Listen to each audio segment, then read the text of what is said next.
This Sunday, the Biden-Trump rematch. As President Biden prepares to announce his re-election bid this week, our new NBC News poll finds voters don't want him to run again, including half of Democrats. We made a lot of progress, and we just got to keep it going. And our poll also shows voters don't want to see former President Trump run again. There's no crime. I got indicted for no crime. And yet, he has huge support within the GOP even after his arrest, and he's the clear frontrunner. Is America ready for a Biden-Trump sequel? I'll talk to New Hampshire's Republican Governor Chris Sununu, who's considering his own presidential run in 2024.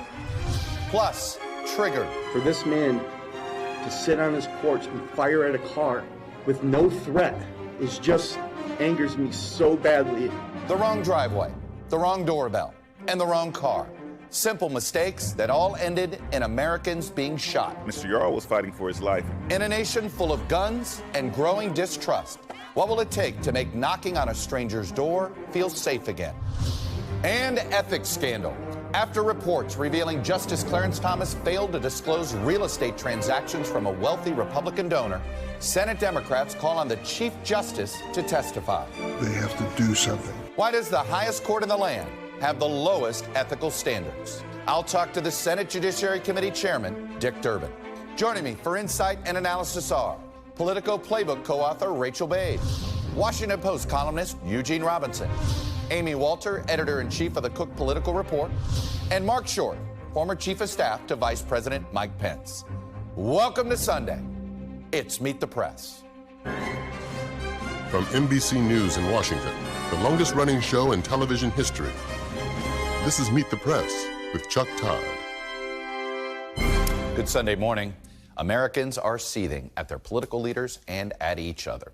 That's according to a brand new NBC News poll we are releasing right now. They're dissatisfied with what seems to be inevitable, a 2024 rematch between Joe Biden and Donald Trump.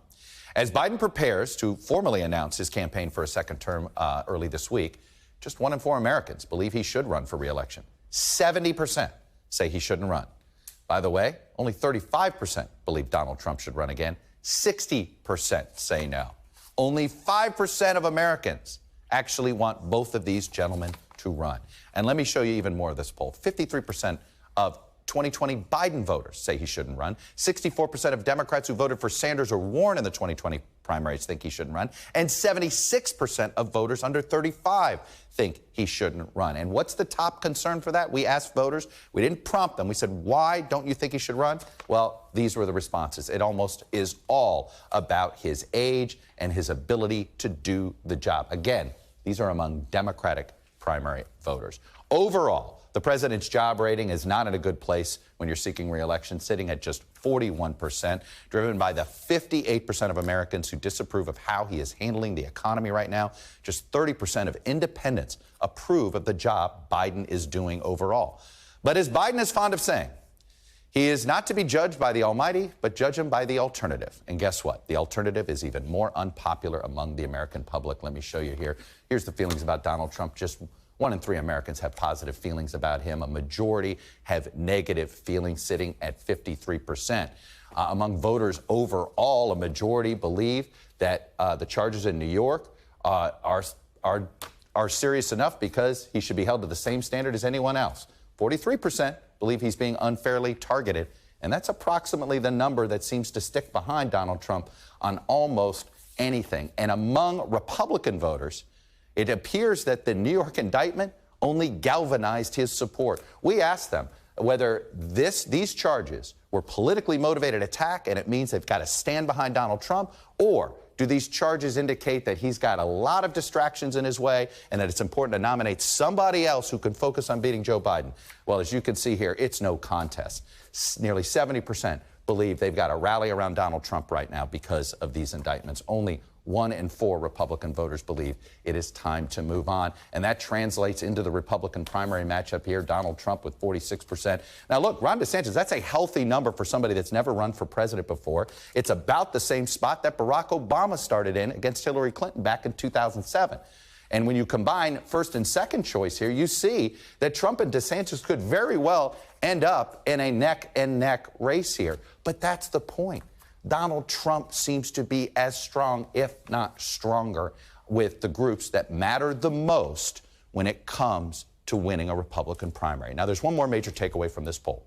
As the Supreme Court keeps the abortion pill mifepristone available for now, putting a stay on the Texas ruling, which revoked FDA approval for the drug, abortion is energizing voters. Nearly 60%, as you can see here, of voters want abortion access to remain legal. And among, ready for this, among the 43% who told us that abortion is the single issue that drives them to the polls, they believe it should be legal by a 65-34% margin. This is another sign that the energy is on the Democratic side of this issue after Dobbs. When Roe v. Wade was law of the land, single-issue abortion voters almost universally leaned Republican.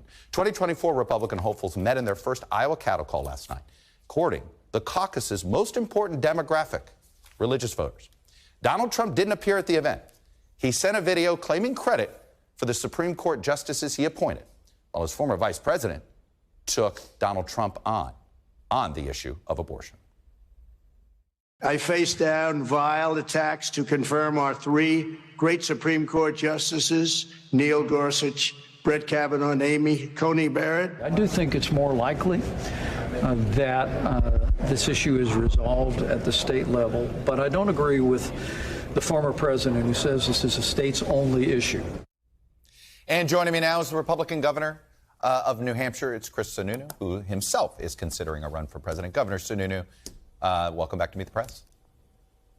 Thanks for having me. Look, the last time you were on, and on many a program, you have made one declaration almost universal about 2024. Let me play a montage. Look, Donald Trump is not going to be the nominee, right? We're just moving on as a party, as a country. He's not going to be the nominee. That's just not going to happen. Here's the good news. I'm going to give you the good news. Ready? I love you. I'm a big fan. Thank you. But you're dead wrong. He's not going to be the nominee. All those quotes were from February and March, none of them from April. You've seen the numbers. You've seen this shift. You've seen the energy. We've watched Governor DeSantis. What say you now?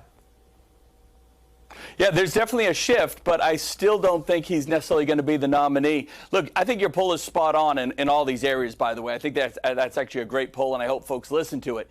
I'll say this. Republicans are rallying. They're supporting former President Trump over these indictments, right? And there's a lot of support there. Now, does it actually translate into a vote? We will see. I mean, most folks don't decide who they're voting for until about 3 weeks before the election. So there's a lot of politics to play out. There's not even a single debate has been had. Other candidates are going to get in the race. So I just think it's so far away. And at the end of the day, we want a winner, right? Republicans want someone who can win in November of 24. Donald Trump is a loser. He has not just lost once.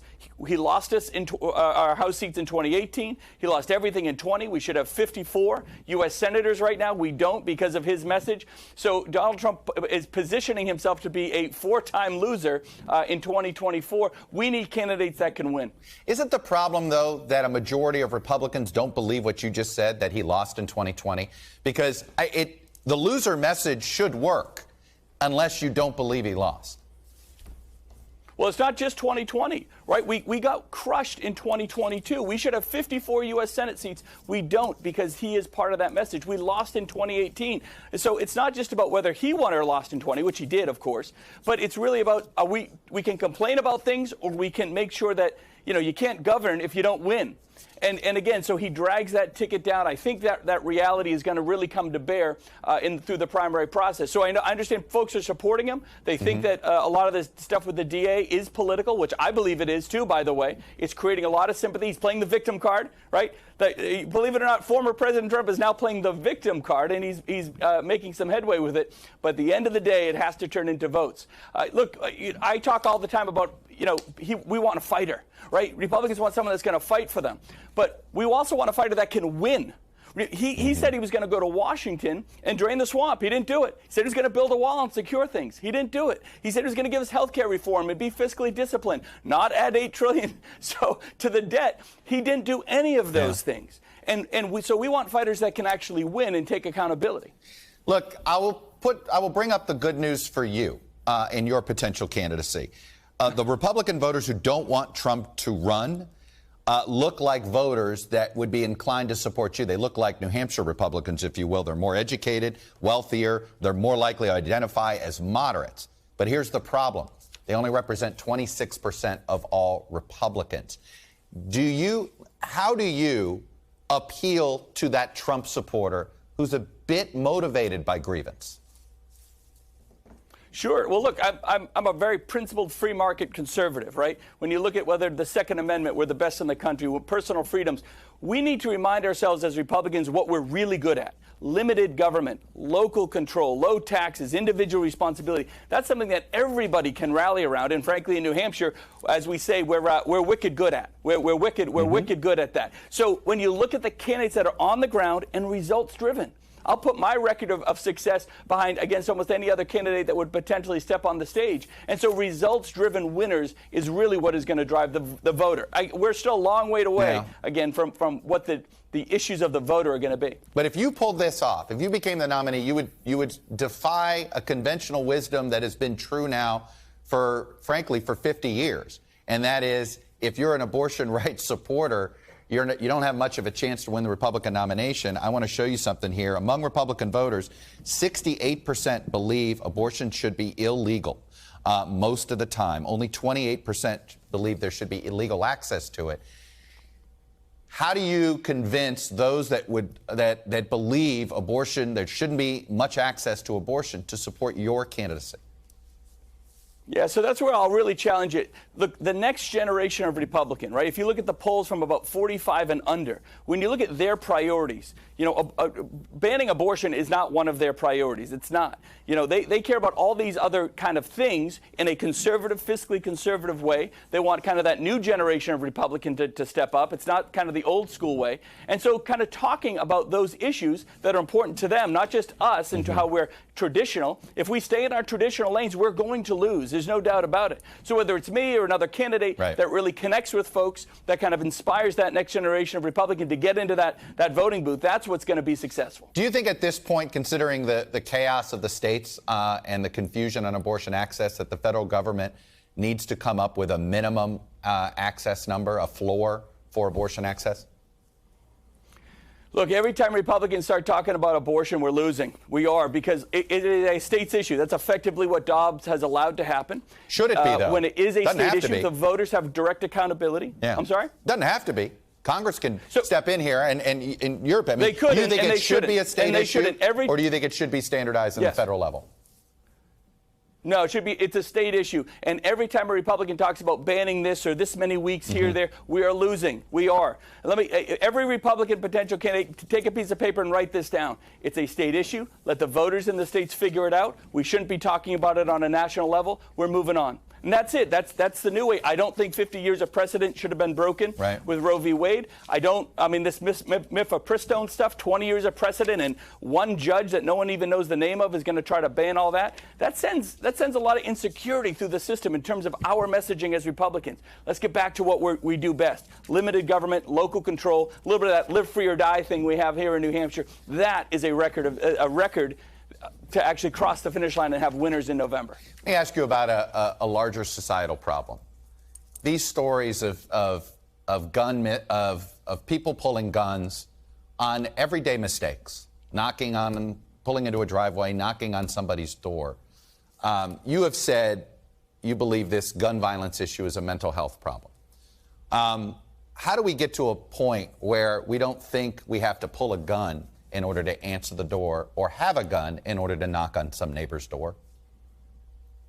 Yeah, look, those are absolute tragedies. And unfortunately, they're happening more often than we'd like to see. The mass shootings are real. They're happening at an increased rate. But if the idea is, well, we should just pass more laws, if that was the answer, then why didn't Democrats, when they ran the House, they controlled the Senate, they controlled the presidency over the last 2 years, why didn't they do anything? Because they know it's not about passing more laws. They know that places like Chicago, that have some of the most restrictive gun laws in the country, still have some of the worst crime and frankly the most irresponsibility with the mass shootings and all of this.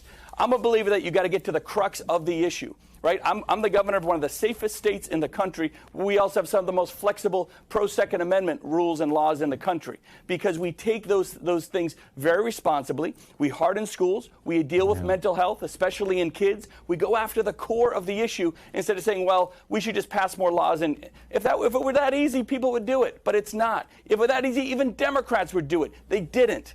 So stop trying to take these tragedies, these human tragedies, and try to make political fodder out of them. It's a real losing. But Governor, effort, do you accept the premise? part. Do you accept the premise that, frankly, New Hampshire's not like most of America? And I say this, it's a little more rural, it's a little more a smaller state, a smaller population. It's a different situation in urban and suburban America. And so why do you think that that what works in New Hampshire is going to work in urban America? And let me ask this. All we've done over the last 20 years is loosen gun laws in this country. And where has it gotten us? Well, I would say that in urban environments, they've tightened their gun laws, right? They're trying these red flag laws. Look at the red flag laws in Chicago, just as an example. Over the past 2 or 3 years, you've had nearly 2,000 deaths by firearms and murders. I think the red flag laws have been actually implemented less than a dozen times, right? So as they try these new things, as they try these more restrictive lalaws in those urban areas that you're talking about, it's not working, right? So I guess I would challenge you and say what we're doing here in New Hampshire is working. What those areas are doing doesn't. Right. Well, doesn't that tell you that maybe a red flag law isn't the answer? Well, that's right. That's right. More laws aren't the answer. More responsibility. No one said more laws. Just working, those red dealing flag with mental health. Actually having. I'm sorry. Yeah. No. I'm just saying the way these police, securing your streets. Yeah. Holding people accountable. Enough of this bail reform nonsense. Holding folks accountable so they don't feel like they can get away with everything. There's a lot of that going on across the country in a whole variety of ways, specifically in those urban areas you're talking about. What is your timeline on deciding whether or not to run for president? Probably by lunch, something like that. Let me ask you this. Do you think you have to make a decision by the 4th of July, publicly? Yes, I think everybody will have to make a decision by 4th of July, get their exploratory committees. I think there's a lot of new candidates that are stepping up saying, hey, wait, there's lanes here. There's a lot of opportunity here. There's a lot of, whether it's money to get your exploratory stuff done, a lot of folks want to get on that stage. I think the thresholds for the debate are going to be very low to start in terms of polling numbers and donors. So I think you're going to have a very crowded stage early on, potentially. The last month of issues that have impacted the Republican Party, has that made you more inclined to run or less? Neither. It really is. It's about family. It's about what's best. You know, I still have a state to run. I got a 24/7 job as governor, so I got to make sure we're maintaining that. What we can bring to the table, not overcrowding a field, and where I can be most effective for my party, not just for Chris Sununu. I want Republicans to win as a team in November of 24, and if I can be effective in that as a candidate or not, well, that'll help make the decision. All right, Governor Chris Sununu, Republican from New Hampshire. Governor, we await your decision, and we expect you to come here and tell us first. Thank you, sir. You bet, buddy. When we come back, an overwhelming majority of Americans, including half of Democrats, do not want to see President Biden seek a second term. I'm going to ask the number 2 Democrat in the Senate, Dick Durbin, for his reaction to those poll numbers next. Welcome back. It is not an easy time to be a Senate Democrat right now. They are stuck defending an unpopular president. More than half of Democrats say Biden should not run again, according to our new poll. They have a precarious Senate majority, as Senator Dianne Feinstein's absence has left some judicial nominees in limbo. And now in the wake of reports that Justice Clarence Thomas may have violated the law, never disclosing a real estate deal and an expense-paid luxury trips from billionaire donor Harlan Crow, Judiciary Committee Chairman Dick Durbin has asked the Chief Justice of the Supreme Court and head of the judiciary branch of government, John Roberts, to appear before his committee, citing a, quote, steady stream of revelations regarding justices falling short of the ethical standards expected of other federal judges. And Democratic Senator Dick Durbin joins me now. Senator Durbin, welcome back to Meet the Press. Good to be with you, Chuck. And I want to start with this issue involving trying to create formal ethics standards for Supreme Court justices. You invited Chief Justice Roberts. He appears to have responded by saying, thank you, go ask the judicial reform folks for somebody. Do you believe he has turned your invitation down? Some of us are debating whether that response is an official decline of your invite. Well, I don't view that as an official response, and we're still waiting for the Chief Justice to answer my invitation. I think that's the first step that ought to be taken, that the Supreme Court itself, with its leader, the Chief Justice, make it clear that they are going to bring reform when it comes to ethics to the court and spell out what they're going to do. I asked the Chief Justice 10 years ago the very question we're asking today. What is the court going to do to bring its standards of ethics up to the level even of other courts in this country? I want to talk about the specifics of Justice Thomas here and ask you this question. The sale of Thomas's mother's house and the adjacent lots without disclosure on that annual financial filing, would it be a violation of law if he were just on the circuit? Because in Section 5 of the U.S. Code, it reads, it shall be unlawful for any person to knowingly and willfully falsify any information that such person is required to report under Section 102. Fail to file or report any information that such person is required to report. Point is, if this were a Judge Thomas, this is perhaps a crime. Now, it is not clear this would apply to Justice Thomas. Is that your understanding? That's exactly the point, Chuck. If this were another judge, if this were a member of Congress, and it happened that some Texas billionaire came in and said, I'm going to buy your mom's house and the house is nearby, and own this so she doesn't have to pay rent or a mortgage payment, you'd say to yourself, well, that's obvious. That's the sort of thing that needs to be disclosed. That's a clear indication of a conflict of interest. Is there a question that should be raised? So yes, there's no question in my mind that the Supreme Court has exempted itself from standards that apply to the executive and legislative branch and even to other judges. So what could, I mean, look, we have a separation of powers issue, and we could talk about that, right? The Supreme Court would have to decide whether a law Congress passed to apply to the justices pass that test of separation of powers. That's a tough test to pass. What would legislation look like that would enforce an ethical code of conduct on justices? Well, the code of conduct would look an awful lot like the code that applies to the rest of federal government and other judges, and basically would have disclosures, timely disclosures of transactions like this purchase of the justice's mother's home. It would also give standards for recusal, so that if there's going to be conflict before the court and a recusal, it be explained publicly, and investigations of questions that are raised. It is the same standard that's being used across the board. Code of conduct, ethics laws applied to the court.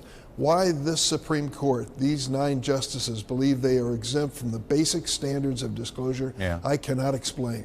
And I think Chief Justice should appear before our committee and explain something or explain the changes that he's going to make. Why not invite Justice Thomas? I think I know what would happen to that invitation. It would be ignored. It is far better from my point of view to have the Chief Justice here. Listen, this is John Roberts' court. We are dealing with a situation where history will remember it as such. I was there when he went through his confirmation hearing. He is an articulate, well-schooled man when it comes to presenting his point of view. I'm sure he'll do well before the committee. But history is going to judge the Roberts Court by his decision as to reform, and I think this is an invitation on May 2nd for him to present it to the American people. Let me move to some politics here. A supermajority in our poll, Senator Durbin, 70%. You can't get 70% of Americans to agree on much, but 70% of Americans don't think President Biden should seek a second term. Does that give you cause for concern, especially when you look at the numbers inside the Democratic coalition? Particularly younger voters are very skeptical of whether he should run again. It's about 19 months before there's an election. Most people make their decision on the candidate 19 days before the election. So we're far in advance of any decision making. Here's what we do know. This president has shown extraordinary leadership. On the foreign policy side, he has mobilized NATO and expanded NATO to respond to a threat by Vladimir Putin in Ukraine and beyond. He is moving forward when it comes to a relationship with China, which is much better for the American economy, I think, in the short term, and I think establishes long-term standards. Then when you look at the domestic front, Governor Sununu doesn't want to talk about it, but let me tell you, there is a realignment of American voters over this issue of choice and women's reproductive rights. The Republican Party is on the wrong side of history by a long shot, and we're seeing this realignment in elections. The recent mayoral election in the city of Chicago several weeks ago, one of the major questions, what's your position on choice? That would not have been a question raised in most mayoral contests before it. We also have the kind of leadership when it comes to climate change, which the American people are wanting, and we have a position that actually makes sense when it comes to gun safety. I listened to Governor Sununu, and it's mindless to think that we have the kind of death rate going on It's the leading cause of death, gun violence, the leading cause of death of young people under the age of 21 in America. For goodness sakes, doesn't it tell the story? He says we want to have limited government.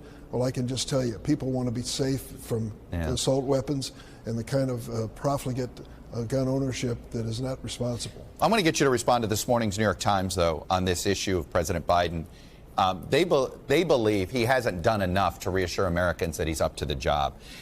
They note this. His standard line is, the only thing I can say is watch me, about the ability to be president and serve a second term in his 80s.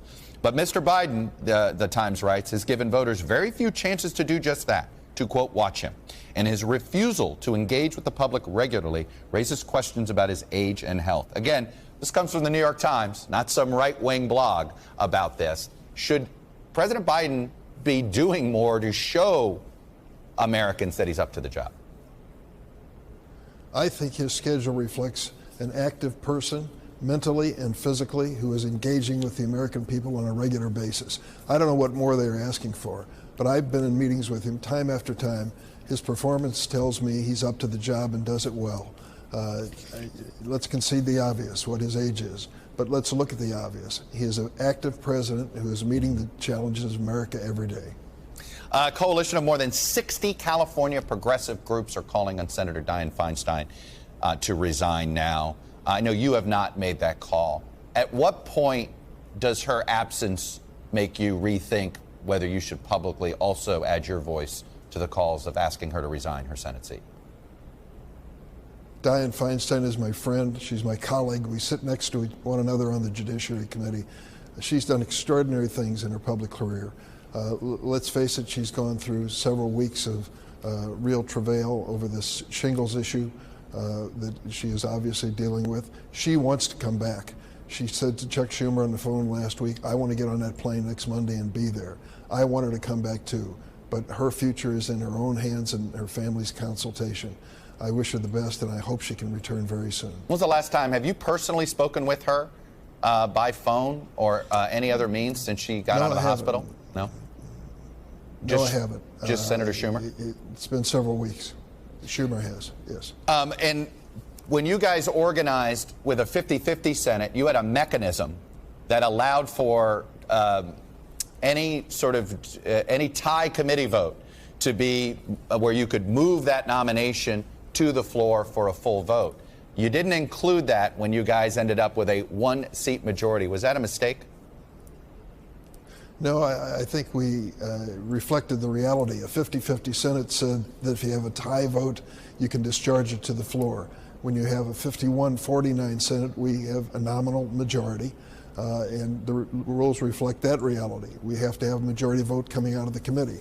If we don't have a majority vote, if it's a tie vote in the committee, then the nomination does not move forward. So that's the reality of the composition of the Senate today. Okay. And any regrets on keeping Senator Feinstein on the Judiciary Committee at the beginning? I mean, this was not news to folks that she had some challenges. Listen, she's served on this committee for decades and served with distinction. And she stepped aside from the chairmanship and gave me an opportunity to serve as chairman. And wanted to remain on the committee for other issues that were important to her. It made sense, and I think it was the right decision at the time. President Biden has said he's not going to negotiate on the debt ceiling at all. Is there a point where more Democrats are starting to question whether a no negotiation stance is whether that's really a good idea? Do you think that's still a good idea? Listen, we don't need to default in this country. If we default on our national debt, it's going to cost our economy dearly. We're going to find businesses unable to proceed and people losing their jobs right and left. That is a terrible outcome. So let's do the responsible thing and not default, move forward on the debt ceiling. Now, we can have a fulsome debate on the budget, and we will, and I understand it, on the spending levels, but not at the expense of jeopardizing jobs and economic growth in America. Don't default. Avoid default on our national debt. You didn't say don't talk. I did grab that. I mean, of course we should talk. Okay. No, the conversation should be underway, but should be on the budget resolution and on the appropriations process and entitlement reform, if that's part of the agenda. That should all be separate from the question of the debt ceiling. All right. Don't default. Avoid default. Senator Dick Durbin, Democrat from Illinois. Senator, thanks for coming on, sharing your perspective. Good to be with you, Chuck. And before we go to break, our Meet the Press Minute this week. Back in 1991, then Republican Senator John Danforth was Clarence Thomas's Sherpa, as we call it around here, the chief supporter in the Senate for Clarence Thomas's nomination, and he shepherded Clarence Thomas through that contentious confirmation process. And he appeared on this program to discuss the new justice's judicial philosophy. Don't you have some concerns that you may be back here in the future seeking legislation to undo what Clarence Thomas has done on the court? No concern whatsoever? No, I really don't, because I think that Clarence Thomas's view of judicial restraint is that judges should not be imposing their own philosophical views on the country from the bench. And therefore, I think that Clarence Thomas is going to be a judge who does not try to use the Supreme Court as a way of fostering his own political philosophy.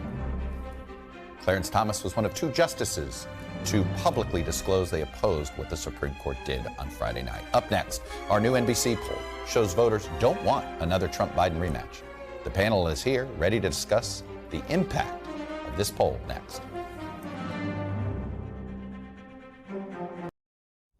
Welcome back, panelists here. Amy Walter, editor-in-chief of the Cook Political Report. Eugene Robinson, columnist for The Washington Post. Mark Short, former chief of staff to Vice President Mike Pence. And Rachel Bade, co-author of Politico Playbook. Amy, let me start with the fact that, we've seen these numbers. 70% don't want Biden to run again. 60% don't want Trump again. My favorite number is when you put it all together, there is 5% of Americans that actually do want to see this sequel. And which means that 95, it is. America doesn't want this, and both parties are about to hand us a rematch that's going to lead to unintended consequences. What vacuums are there that this creates? It creates a vacuum, certainly for a third-party candidate. I mean, there's the great fear among many Democrats is the encouragement for other candidates to try to get on the ballot. We know there's already the no labels effort, which Democrats have come out against vociferously. If you think about how close 2016, 2020 were, it doesn't take much for a third-party candidate to push this to one candidate or the other to win in Arizona, a Georgia. So that's the vacuum for other candidates to come in and to say to America, really? You don't want this? Come vote for me. Yeah. Rachel, we've been talking about how negative partisanship has been a definer of our politics, and now we're about to basically get negative partisanship nominees if we're not careful, right? Where essentially we're nominating these people because, that's just all there is. Yeah. Obviously. Trump's numbers right now, he seems to be solidifying things on the base right now with DeSantis. He's the top person to potentially take him out. His numbers are slipping. And this week we're going to see Biden announce that he's running again. And just to go back to the no labels point, if you look at the no labels map and who they're going to be targeting in this next election, a lot of these voters are Biden voters. And so, with the margins being that close as they are, this is why Democrats are freaking out about this right now, because it's going to be a problem for him. Yeah, go ahead, Jay. Let's go to the Democratic side. This is obviously driven by physical concerns with Joe Biden. What's he got to do to fix this? Well, number one, announce. And number two, keep moving forward. There were a lot of people who didn't want Joe Biden to run the last time, right? Really, until Jim Clyburn endorsed him in South Carolina and he won that primary, he was not doing well. He was, fourth or fifth in By the Iowa. way, the only part of the Democratic coalition where a majority of Democrats want him to run again are black Democrats. Exactly. And so I think the party probably, and I think quite likely, both parties kind of go home to their nominees in the end, right? And so the question is whether the anti-Trump vote is more substantial than the anti-Biden vote, which I think it probably is. Mark, I've spent years being told by many a Republican consultant, don't try an electability argument with Republican voters. It never works. I'm not sure if it does, Chuck. I think there are principal arguments that also work. But, I think it's an important data point for this moment. But polls are a good reflection of today, not necessarily the future. And I don't think there's any doubt that there's been a lot of Republicans who have rallied around President Trump because of the perceived political prosecution in New York. But, you know, if we went by polls today, in 2008, Rudy Giuliani would have been our nominee. In 2012, Michelle Bachmann. 2016, Scott Walker. And would have been Bernie Sanders on the Democrat side. So there's a lot of headwinds that still face the president. Well, and I want to remind people, Barack Obama never trailed Hillary Clinton in every single poll in 2007 calendar year. Every single one. He did not overtake her in the contest in the national polls until after he won Iowa. He won Iowa. And so Ron DeSantis, in many ways, is starting as strong as any non-experienced presidential candidate. But I can't help but wonder, are we catching Ron DeSantis on the way up or on the way down? Well, I think he caught the wave after the midterms because it was a self-own by Donald Trump. Right. That's when Trump is the weakest, when it's not that the forces that dislike him are against him, like we're seeing with the rally around the indictment. It's when he himself got himself into a precarious position, either with his tweets or, in this case, endorsing candidates in the 2022 election who were unelectable. It was a reminder that even though Biden may look really vulnerable, and even though the economy was really bad, Republicans can still lose if they put up candidates like Donald Trump. So he rode that wave. Now that we're not talking about the midterms anymore, we're talking about the enemies of Donald Trump going after him. It rallies the base. Well, we're also talking about DeSantis himself, though. Yes, we are. And he came to Washington. Aren't moving. It's not like Republicans suddenly don't like Ron DeSantis. No. His approvals are as high as they were 5 months ago. But there are really bad signs. I mean, him coming to Washington this week, this was supposed to be a big moment for him to come to D.C., connect with his old colleagues, get a whole bunch of endorsements, and yet Donald Trump won more endorsements this week from Mar-a-Lago in terms of Florida Republicans than DeSantis. Let me throw up these quotes. These are stunning, especially when you look at the Republicans that are commenting about their lack of basic relationship with Ron DeSantis. Both Florida senators claim they don't talk to the governor. Rick Scott, DeSantis doesn't talk to me, so I don't know about DeSantis. Marco Rubio, I haven't spoken to him in a number of months, despite South Florida being underwater. Greg Steube, Florida Republican. To this day, I've not heard from Governor DeSantis. He fell off a roof. And Donald Trump called him first. And then, this is extraordinary, Rachel. A former member of Congress from Michigan, David Trott,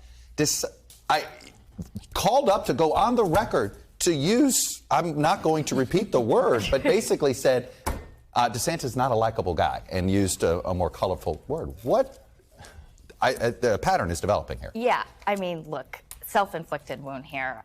Be nice. Say hi to people. The Mike Pence strategy. I'm sorry, there isn't. I do think, Chuck, these endorsements are grossly overvalued. I mean, in 2016, when Donald Trump was on his way to nomination, he had no endorsements. The only two endorsements he had were Duncan Hunter and Chris Collins, who both ended up in jail. Right, the first two. And then he had Jeff Sessions and Chris Christie. But here's the problem, though. If you can't connect with your own delegation, I mean, Greg Steube told me that he had numerous times over the past 5 years in Congress reached out to DeSantis to try to get a meeting to talk policy. Ignored every time. Actually, told to show up at campaign events and then told you can't take the stage with DeSantis. This is a problem for him. And if he's going to alienate lawmakers who understand the electability argument and why that is significant, how is he going to connect with GOP voters who sort of vote with their gut? Mark, let me ask you to address it this way. You know how reticent people are to talk about people. The fact that there is a comfort now of coming at DeSantis, what does that tell you about DeSantis right now? I think it tells you everything you need to know, Chuck. I think it's where a lot of Republicans view that he's an easier target. I guess my concern... That's a dangerous place to be. It is. I mean, when we were talking about Clinton, Obama. Clinton was the easier target back then, not Obama. And you would think it should be Trump is the easier target, and in this case, it's not been. I think that's right. But I think at the same time, I wouldn't be as worried about the endorsements. I think for people of principle, there's a bigger concern about what's happening and using a big government Republican going after private sector industries. Exactly. And I think that's a bigger concern for principled conservatives. Mickey Mouse is really crazy. The two of you should be a producer because you've just segued into a terrific tease for my next segment. When we come back, Florida Governor Ron DeSantis has been picking a fight with the state's second largest private employer. We're going to show you how important Disney is to the overall Florida economy and why this battle could backfire.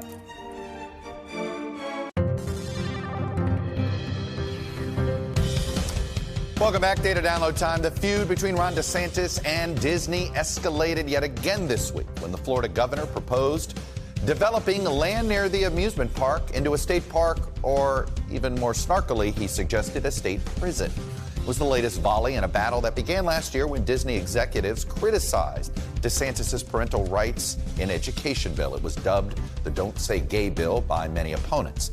But it has turned into somewhat of an all-out personal feud between a sitting governor and a business that is very crucial to much of the state's economy. Let me just show you how important Disney is to the state of Florida. This is Disney's annual visitors to the Disney World amusement parks, over 36 million people in 2021. And just so you know, that's actually kind of low right now. Pre-pandemic, close to 60 million visitors. Just, you know, it works out to about 1 in 5 of all Americans, though, of course, there's some global visitors there. How about in tax revenue that Disney World generates? Well, Disney itself claims they collected over $1 billion in taxes in the calendar year 2022. That amount of money is more than the entire budget for many of Florida's state agencies. That's how crucial this is to the state of Florida. Let me go to a number of employees. It's the second largest private employer, over 75,000. This is Central Florida's economy, if you will.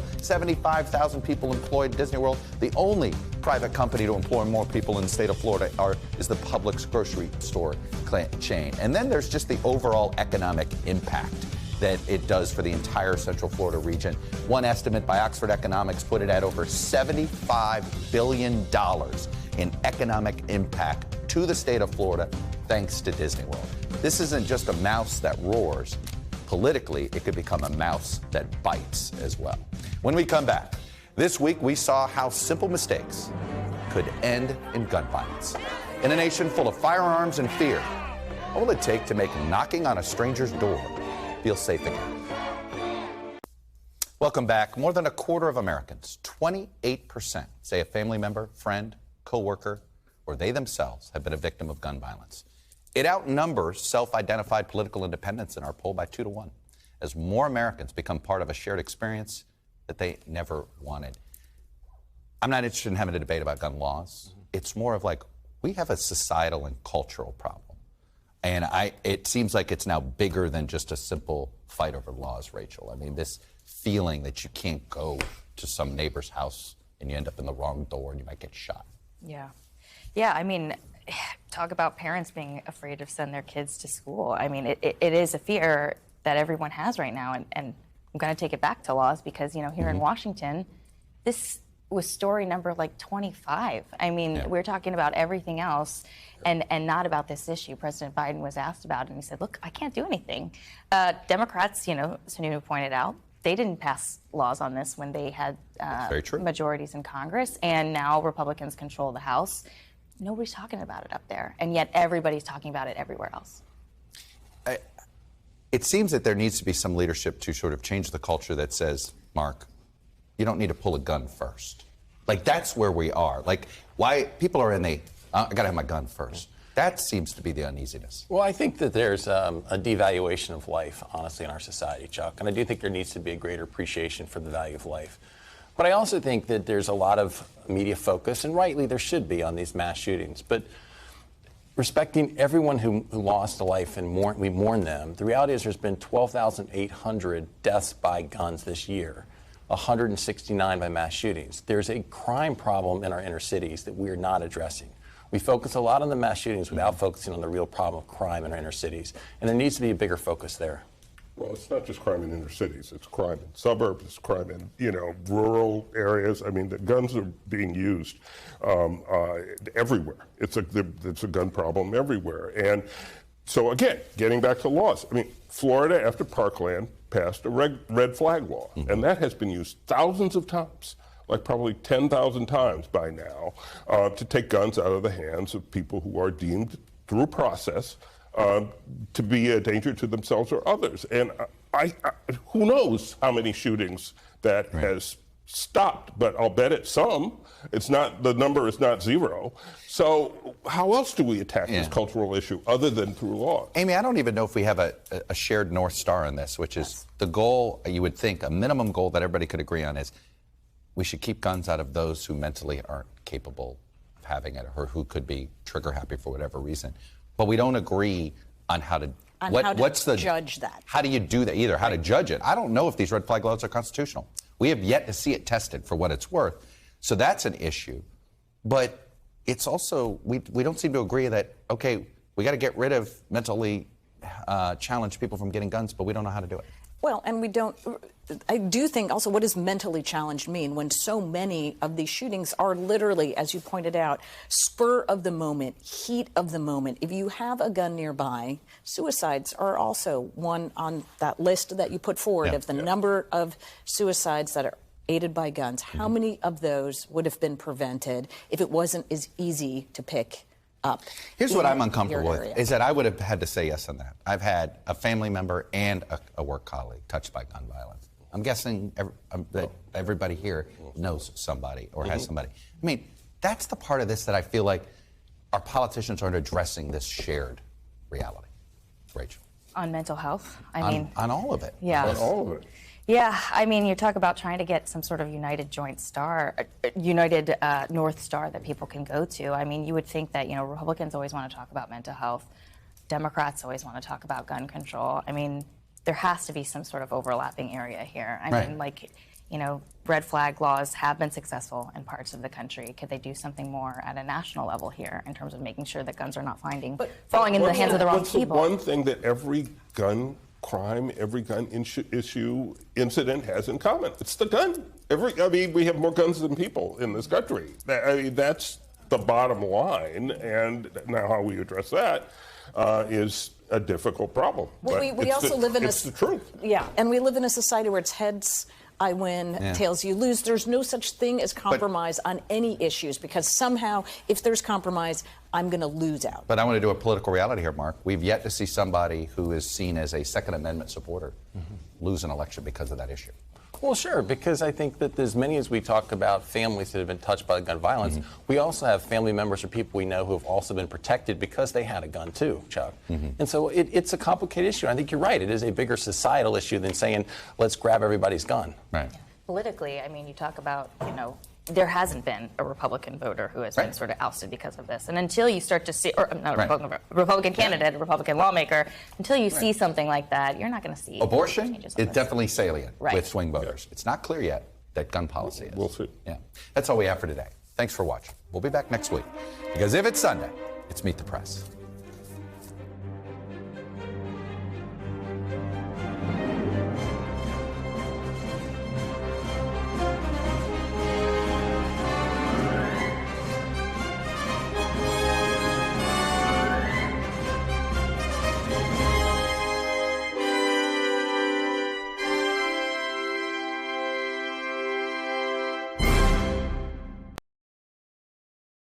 Thanks for watching our YouTube channel. Follow today's top stories and breaking news by downloading the NBC News app.